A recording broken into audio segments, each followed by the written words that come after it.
Hi, I'm Scott Flowers with Cloud Ninjas. Today we're here to start a new series on the Dell PowerEdge R7425. In this video we're going to specifically focus on CPUs, but in the video series as a whole we're going to cover processors, RAM, drives, RAID, network cards, how to update your BIOS, how to do mass updates. So click that like, smash that subscribe.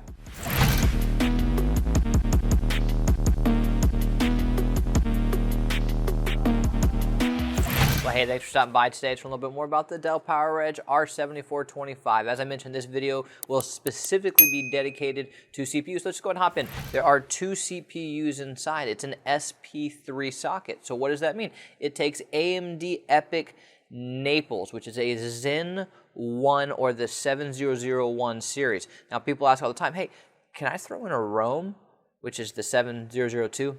Man, I wish you could. Unfortunately, the ROM is not compatible. You can only use the Zen 1 EPYC Naples. So I wanted to start with that because I feel like that might be actually the reason a lot of people come to this is they're wanting to put in a 7002 series proc, and maybe they already tried it and it doesn't work and they're wondering, hey, well, is my processor bad? No, unfortunately, it's just not supported. Even with the most up-to-date BIOS, it still will not work. So I wanted to start with that and highlight that first.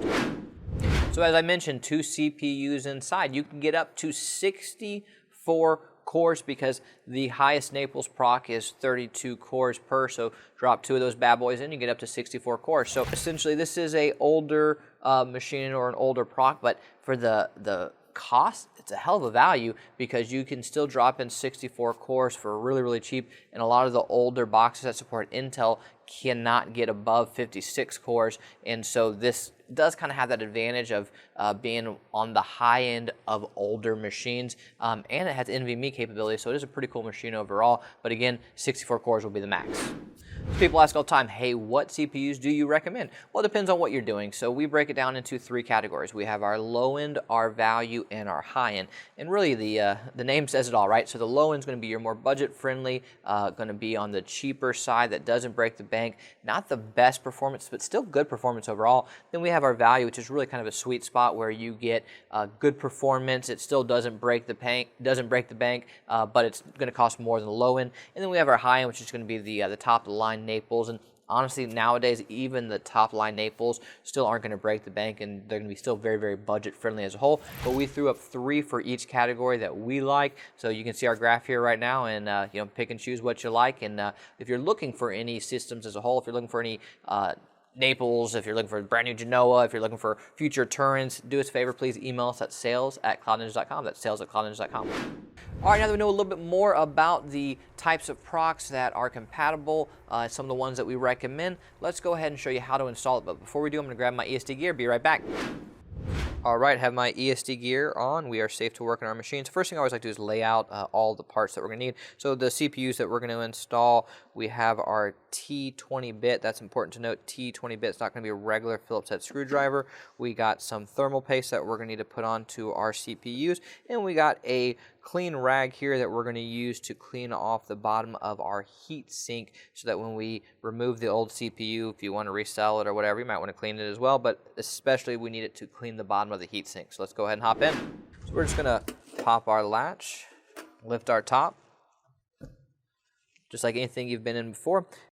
All right, so first thing we need to do is remove our air baffle. The air baffle, you're going to see a couple of spots that it goes into, and more importantly down here, this needs to hook under. So realistically, when you are taking it out, you're going to kind of slide this out. Now I got this cable here that I'm going to move out of the way.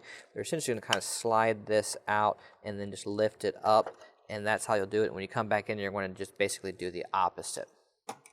This is CPU 1. This controls the 16 DIMM slots over here, and CPU 2 controls the 16 DIMM slots over here. And I'm going to get my main man Mason over here to come help me do the install. Hey, this is Mason with Cloud Ninjas, and today I'm going to show you how to remove an old processor and install a new one into your Dell PowerEdge R7425. Now that we have the lid and the air baffle removed from the server, let's go ahead and remove these cooling banks here in the front. We'll go ahead and set these fans to the side over here. Next, you're going to go ahead and grab your T20-bit screwdriver. Remember, it's not a T30. And you're going to go ahead and unscrew all four of these screws. And typically I like to use a manual screwdriver because You can actually feel the heat sink coming off of the motherboard. Typically, if we have bulk orders, we'll go ahead and opt for the electric screwdriver just to save on time. But really big fans of the manual screwdriver, so that way you don't strip any screws and you can actually feel the screws actually unscrewing the heatsink off of the motherboard.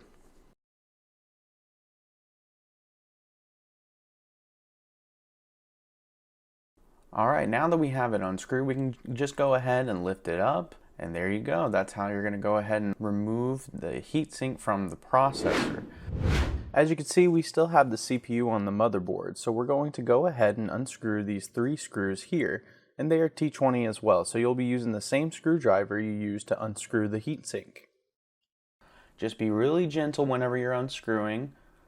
Make sure that you're just feeling the screw come off the motherboard. Just be real gentle. Alright, and so now after you got all 3 of those screws, you can basically lift up this latch, and you'll see these 2 blue clips on the side.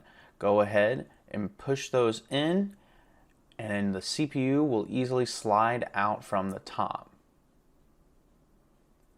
And there you have it. That's how you're going to go ahead and remove your old processor from your R7425. So now we're going to go ahead and clean off this old thermal paste from our processor. Typically we like to clean off the old thermal paste to the side of the server, so that way none of it flakes off or gets into the motherboard or the DIMM slots or any of the pins inside. Just be really careful. Make sure that you clean the old thermal paste to the side of the server, so that way none of that old thermal paste gets into it. And there you have it. We have cleaned off this old thermal paste from the CPU. So now we're going to go ahead and set that in the tray, and we're going to go ahead and clean off the old thermal paste from the heatsink, so that way we can reuse it. Like I said, we're just going to clean off this old thermal paste to the side of the server, making sure that none of it will get in it or ruin the motherboard or those CPU pins like we were talking about earlier. Just go ahead and just give it a good clean, and there we have it. Our heatsink is now clean. So we can go ahead and install our new processor into our server. Alright, so we're going to go ahead and grab one of our new CPUs, which is this one with the blue bracket around it. As you can see, we have it all ready. We're making sure that it's not going to fall out that blue bracket. And as you can see, the gold triangle is located here, and we want to make sure it matches up to here on the motherboard as well. So go ahead and lift this second latch down, and you can easily just slide it in. Pretty easy, right?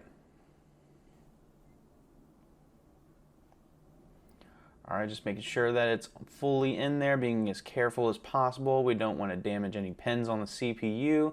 Just make sure you go ahead and latch it right back down, and you'll see these blue clips pull back up, and that means it's secured in. You know it's not going to pop out.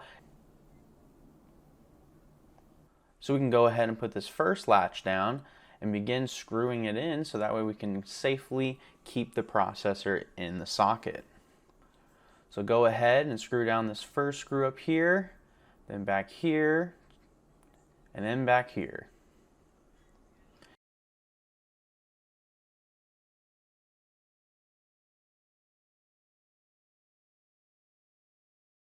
We'll go ahead and tighten them once more, just to ensure that they're tightened in. There you go. And now your CPU is safely installed into the motherboard. So we're going to go ahead and grab our new tube of thermal paste and go ahead and put it on our processor. Now this is going to start a war in the comment section. Some people say we put too much and some people say we put too little, but just make sure that you have just the right balance of thermal paste on your CPU, because you don't want to put too much or else it'll leak over on the sides and get into the DIMM slots or on the motherboard, and it would just be a really big mess to clean up, and you might even need a replacement for the motherboard. So let's try and do a nice even balance on our CPU to make sure that it just gets enough thermal paste to keep it cool. Alright, so once you have that new thermal paste on, we're going to go ahead and set the heat sink back onto the CPU. You'll see that the pegs need to line up with it, and you can clearly see that the 2 front pegs are closer in than the ones in the back, and that's going to tell you where to properly set the heat sink on the motherboard. And once you set that heat sink on the CPU, you can go ahead and screw it back onto the motherboard.